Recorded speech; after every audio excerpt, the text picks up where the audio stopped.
বন্ধুরা, আমার ভিডিওর স্ক্রিনের পাশে যে আপনারা ছবিটি দেখতে পাচ্ছেন, ইনাকে কি আপনারা চিনেন? যদি না চিনেন তো আমি বলে দিচ্ছি, ইনি হলেন বাংলাদেশের একজন সনাতন ধর্ম বা হিন্দু ধর্ম প্রচারক গোপীনাথ দাস ব্রহ্মচারী মহাশয়। ইনি কিন্তু কঠোর পরিশ্রমের সাথে সনাতন ধর্মকে বাংলাদেশের বুকে প্রচার করে চলেছেন। শুনুন উনি ভিডিওতে কি বলছেন। মুখ খুলতে হবে, প্রতিটা সনাতনী আমাদের আবদার জানাতে হবে। কেন জানাবো না? পূজা বন্ধ করে দেবো, কি ভালো কথা, নামযজ্ঞ বন্ধ করে দেবো, হারামজাদারা খাওয়া বন্ধ করে দে, নামযজ্ঞ আরো চলবে। কেন বন্ধ করবো? কেন বন্ধ করবো? এখানে জন্মেছি, এই বাংলার মাটি আমি জন্মেছি, বাংলার মাটি ছাড়বো কেন? এই মাটি মা মাটি, এটাকে আমরা ছাড়তে রাজি নয়, হরি নামকে ছাড়তে রাজি নয়, নাম করব। তবে একটা কথা, অন্যায় ভাবে এই যুব সমাজ কোন ধর্ম নিয়ে বাজে মন্তব্য করবে না, ফেসবুকে কিছু ছাড়বে না, এটা আমার কথা। কোন ধর্ম নিয়ে না, তোমার ধর্মটাকে প্রতিপালন করো, তোমার ধর্মটাকে শিখার জন্য কিছু ব্যস্ত হও তোমার ধর্মে। তবে হ্যাঁ, একটা কথা, যদি তোমার ধর্মকে কেউ বাধা দিতে আসে তবে তাকে ছেড়ে দিও না, সবাই একত্রিত হয়ে তার পিছনে লেগে যাও। কি হয়েছে? মৃত্যু আজ না হোক কাল হবে, মরব বলে নিজের ধর্মকে অসুরের হাতে বিলিয়ে দিতে পারি না। নিজের ধর্মকে রক্ষা করার জন্য নিজের জীবনকে বাজি রেখে নেমে যাব। এত ভয় পাচ্ছ কেন? হ্যাঁ সনাতনীরা, সনাতনী বীর্যে জন্ম না, সনাতনী কোনো কাপুরুষকে ভয় পায় না। এত ভয় পাচ্ছ কেন? সব একত্রিত হবে।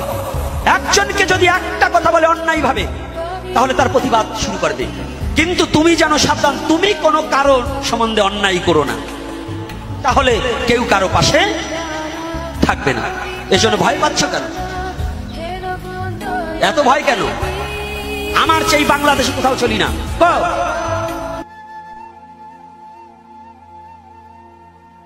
আপনারা ওনার মুখে শুনলেন উনি কি বলতে চাইছেন। সনাতন ধর্মের মানুষদের উপর উনি কি বার্তা আনতে চাইলেন আপনারা কিন্তু শুনলেন ভালো করে। কি বললেন উনি বললেন আমাদের সনাতন ধর্মের যুব সমাজকে জাগ্রত হতে বললেন। কি ব্যাপারে বললেন? উনি বললেন যে আমরা যে অন্য ধর্ম নিয়ে উঠে পড়ে লেগেছি, তাদেরকে নিয়ে আলোচনা বা সমালোচনা করা বন্ধ করতে বললেন। হ্যাঁ, এবং আমাদেরকে বললেন আমরা যেন আমাদের ধর্ম সম্বন্ধে ভালোভাবে জানতে পারি, এই প্রচেষ্টা করতে। কারণ অন্য ধর্ম জেনে আমাদের কিন্তু কোনো লাভ হবে না। কিন্তু আরেকটা কথাও তিনি বলেছেন, যেটি হলো যদি কোনো ব্যক্তি, মানে আমাদের ধর্মের নয়, ধরুন অন্য ধর্ম থেকে বিলং করছেন কোনো ব্যক্তি, তিনি যদি আমাদের ধর্ম সম্বন্ধে অর্থাৎ সনাতন ধর্ম সম্বন্ধে কটূক্তি করেন, সনাতন ধর্মকে অবমাননা করেন, সনাতন ধর্মের প্রতি যদি কোনো খারাপ মন্তব্য করেন, তাহলে কিন্তু আমাদের প্রতিবাদ করতে হবে, গর্জে উঠতে হবে আমাদের ধর্ম রক্ষার্থে। আমরা যদি না আসি, ধর্ম রক্ষা করতে কিন্তু কেউ আসবে না। আমাদের যুব সমাজকেই কিন্তু এগিয়ে আসতে হবে। যদি কোনো ধর্মের অবমাননা শুনি তবেই কিন্তু আমরা আসবো, নচেত কিন্তু নয়। ঠিক আছে? এই বার্তা কিন্তু উনি দিলেন। এসব কিন্তু আমাদের ভাবতে হবে। কিন্তু অন্য কোনো কারণে কি বলছে না বলছে সেসব ভেবে কিন্তু আমাদের একদমই লাভ নেই। আমরা অন্য কথা নিয়ে আলোচনা করব না। যদি আমাদের ধর্ম সম্বন্ধে বাজে কথা বলে, খারাপ কথা বলে, তবেই কিন্তু আমরা সেটা নিয়ে প্রতিবাদ করব, আন্দোলন করব, যা যা আছে আমরা করব। কিন্তু অন্যভাবে কিন্তু তাদেরকে কোনো আমরা অপমান করব না। আমাদের কাছে প্রত্যেক ধর্মই সমান। যেমন সনাতন ধর্মের সম্মান আছে আমাদের কাছে, আমাদের ধর্মে ওই অন্য ধর্মেরও সম্মান আছে আমাদের কাছে।